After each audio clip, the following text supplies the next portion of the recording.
Have you ever just look at something and then just say, was he really good? I mean, that happens to us a lot of us in life. We see something and we just go, were they really good? Or was it everything else around them that was good? I mean, we've seen it with bands that are together and then they go solo, and then some become Justin Timberlake, some become, well, you don't know them because they never showed up or they never did anything to make you think, oh yeah, they were great on their own. So, is Russell Wilson good? I mean, he probably had the great career good, but is he good? And was it a mistake for him to leave Seattle? So, hey everybody, I'm Cortez, and I'm a critic, and we are talking about the Seattle Seahawks, a team that has been consistent more than other teams, but have yet to be given either the respect, the acknowledgement, or just the wow. So, Seattle, let's talk about you.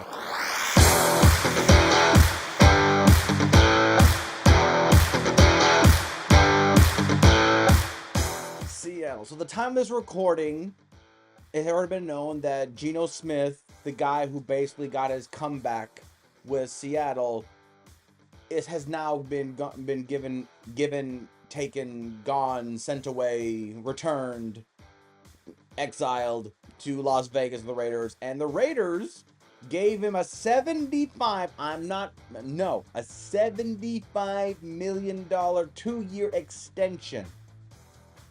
Not bad to make your money towards the end of your career, especially if he proves it, which, back-to-back season with Seattle kind of proved it. But then again, he did had Lockett, he did had Smith, he did had Metcalf. So, I don't know what he's going to do with the Raiders, but they do have Brock Bowers, so we'll see.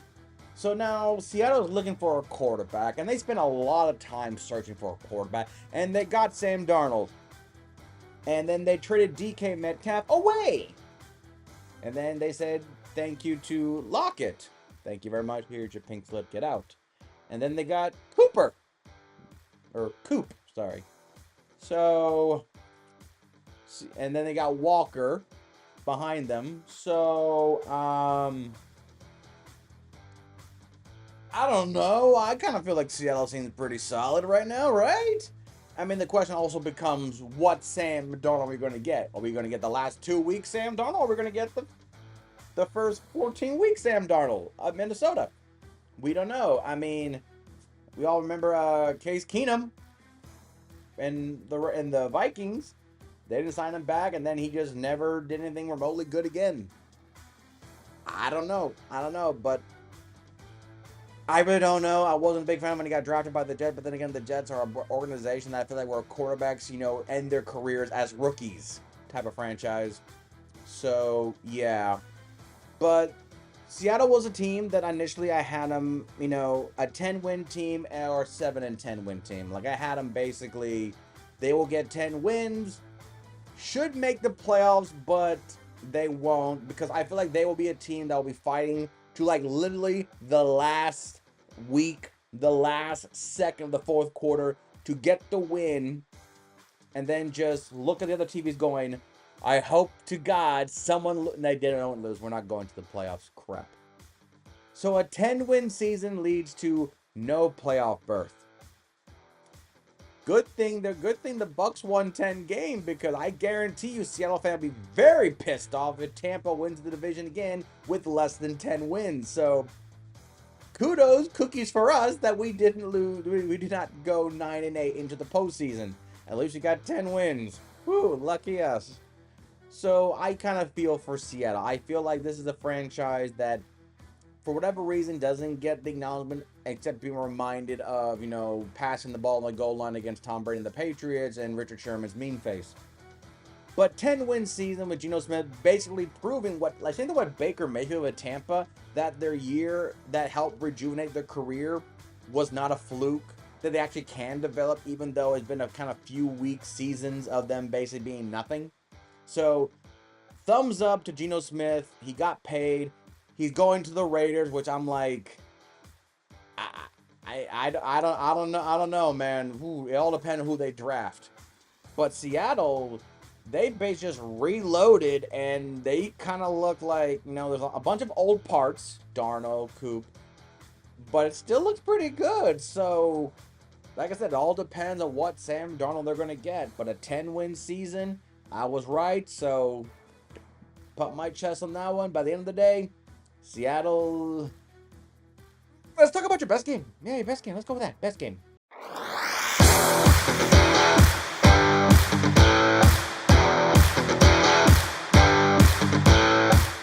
It is the best game for two reasons. One, very personal and very selfish. The other one, yes. So let's go with the professional one. Atlanta had this momentum. They were at home. Seattle, had to go from Seattle, from West Coast, all the way across time zones. We have heard stories of teams sometimes having the stress of all of that cross-country travel. They're playing against a team that's red hot with Kirk Cousins. He has not fallen off the cliff yet. So there was this notion that Seattle coming in kind of struggling. I mean, they were 3-3. Atlanta was 4-2. Atlanta was like, yeah, yeah, yeah, yeah. So I can see the intimidation factor. But then when the game started happening, I mean, I feel like the score didn't really give you the. I mean, it was 34-14. I get you. It was 24-14 by the end of the third quarter. So it was only a 10-point margin. And then, Seattle just kind of took care of it away, especially the Derek Hall 64-yard fumble return basically doomed the Falcons, which quite frankly, that basically is the message for the Falcons for the remainder of the year. How turnover at the worst time dooms them. So the reason why this game is the best game is everything was basically against you. I feel like this was one of the few games where a lot of experts felt like Atlanta is riding on a hot streak right now, and Seattle is just coming in at the worst time against a team that's red hot, when Seattle is kind of trying to figure themselves out. And the question of Geno Smith not being as great as he thought he was, or not even being as capable as he once was for Seattle years past, that maybe this was the way to say, all right, the experiment's done. Geno Smith is not the answer. Let's talk about Shedeur Sanders for the next 16 weeks. Geno Smith was fine, 18-20, 207 yards, 2 touchdowns. I mean, Metcalf was basically 1 yard from 100 yards, so to me, it was a typical Seattle game. Kind of felt like it was more of the Falcons fumbling the ball, literally, in this game. But going on the road, win by 20 is always a big. I mean, we would give the same credit if Atlanta went across to the West Coast to play Seattle in Seattle. I think we would probably given the Falcons more credit if it was reverse. But we're not, because that's not how the world works.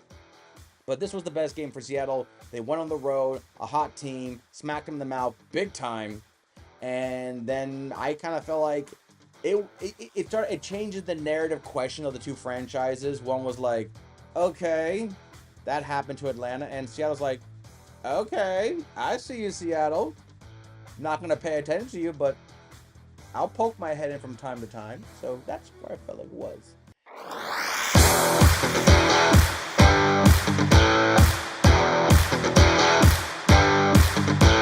Your worst game, though, and this is 100% hindsight.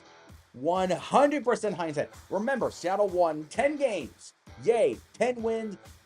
Probably should 95% guaranteed a playoff spot unless everyone else wins 14 games, and therefore, I'm sorry, dude, I can't help you there. The reason why I picked week 5, now granted, the first 4 weeks, I tried my best not to pick those first 4 games because I believe those first 4 games are 100% preseason game for starters. And you'd be lucky if you can get some wins in there. So therefore, especially the tiebreakers will come into play at the end of the season saying, hey, remember that week 2 matchup against the Bills? How you bet? Ha ha ha! So yeah, obviously, get it. But looking at it like this, versus the Giants, 29-20, it's not so much the score. It's not the score that I have the problem. It's not, like I said, this is 100% hindsight. The Giants at the time winning were 2-3. The Giants ended the season 3-14. That's why it is the worst game. Because this is 100% hindsight. Obviously, there are other games Seattle have lost. But this was a game that in hindsight, wow, this game to a 3-14 team who was going to get the 3rd overall pick in the draft is the reason why we're not going to the postseason with a 10-win season. This is there are other games that Seattle lost that probably should not have lost. I understand that. But this, like I said, this is 100%. Maybe should not have lost to San Francisco, the Bills, the Rams, the Packers, the Vikings, especially the Vikings. So, yes. But because the Giants won their 2nd of 3 games, was one of your L's. That's why it's the worst game. Because it's 100% hindsight. I don't care the stats. I don't care how it was scored. I do not care. This is the worst game because it's one of those where you're just like, damn it. Damn. That's what it is. 100% hindsight, and it just happened to be a team. Now, if you were 9-8, maybe no one would be considered your worst game. But since you got 10 wins, knowing that you needed 11 wins to potentially still make the playoff, it's like, oh, come on. So, yeah, worst game, embarrassing. Your MVP, your MVP for Seattle goes to Smith Njigba because it literally demoted 2 receivers, Lockett and Metcalf. He was so good. I still remember his Rose Bowl performance against Utah. That thing was video game level of impressive how good he was in the Rose Bowl. That even I still watch his highlights and also just realized, man, Utah defense just laid a freaking egg. But what he has done, he had 100 receptions in 17 games. Metcalf was number 2 with 66. Metcalf is now a Steeler, which he'll probably thrive in with 100 plus catches and probably 1,300 yards and 7 touchdowns. That's what I'm predicting. But Smith had 6 touchdowns, but he had nearly 1,200 yards receiving with 100 receptions and out of 137 targets. Those 37 targets, I have not seen every single throw, but how many of those were just overthrows? And how many of them were just basically within 3 or 4 yards of his vicinity? So we start taking that in, it just narrows down just how good this guy was if the ball was hopefully within arm's reach of him. Or in some cases, deflections. So take the overthrows, the defensive deflections, how many of them were clearly just him going, my bad, dang it, I looked the wrong way. I ran the wrong route. So he's the MVP. And I think he is probably one of the biggest reasons why Geno Smith probably got the big contract by the Raiders after the whole situation. Because it just said that this guy took a rookie-ish, not a rookie, but took a rookie-ish player and made him the great when he had other great receivers with him. Interesting. Let's see what he can do with ours. And Brock Bowers proved what he can do with no quarterbacks. So I feel like plus he's probably, I would have given to Walker, because I really do like Walker, but Walker played 12 games and he had barely 600 yards. But I still like Walker as a player. I'm thinking with the way it's coming up this season, he might be more effective for the Seahawks this upcoming season. But right now, I'm giving it to Smith. Njigba. Njigba. Smith. Okay? Smith. Njigba. There you go. I said it like I can pronounce it. So anyway, that's what I'm saying. Going to the season's grade, it's a success. You didn't make the playoff. You won 10 games. Yes, the Giant loss sucks, but you proved back-to-back seasons, 10-win seasons for Seattle. Still missed the playoffs, but you still prove Seattle is still good.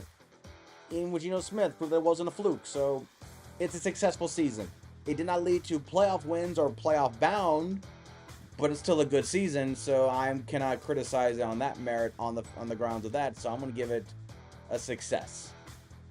Yes, I understand people say, isn't it more of a better luck next time? Yeah, but I never really felt like Seattle like messed up on their own merit to lead to, oh darn, he would have made that field goal type of ness. It was more like still won 10 games. You kind of went there where everyone thought you were going to be at best. And yeah, and plus it's my channel and I give them a successful season, even though it led to no playoff bound. As for the draft, because of the situation with offensive line, I'm giving you protection and maybe a pass rusher. But I'm going to go with Booker from Alabama, Josh Corley Jr. from Oregon, and I think the Oregon one makes more sense just because, hey, look, he's from Oregon, going to Seattle. Oh, match made in heaven. Yay. And then, of course, Nick Strunton from Texas A&M, because I have not seen Seattle's defense formidable since Michael Bennett. And he was a free agent pick up. The Bucs basically gave him away. So I kind of want to see a pass rusher that harasses the Matthew Stafford, the Brock Purdy, and the Kyler Murray. It sounded like I said calamari, but I meant to Kyler Murray consistently. I think more on the offensive lineman side of it than anything else, especially for Darnold's sake. But if for whatever reason they get that itch for a pass rusher and Nick just happened to be there, I am not going to be completely unsurprised they pick him up. But I feel like, firstly, they will pick up a protection for Darnold. That's who I believe they will. And that is the Seattle Seahawks. Not bad, not bad, just sorry, man. So then we're going to conclude the NFC West by talking about a team that I'm honestly really surprised they won the division. And honestly felt like, man, they were a lot scary. They were just one Philadelphia snowstorm away from potentially being the dark horse ride to the playoffs, and honestly, I would not have been surprised if they would have done it. And their defense with the rookies they got proved that Aaron Donald's a Hall of Famer, no doubt about it. And yes, we need 2 players to cover it up. So next we'll conclude the NFC West with the Los Angeles Rams division champs. Until then, I'm Cortez, and I'm a critic. Thank you so very much for watching.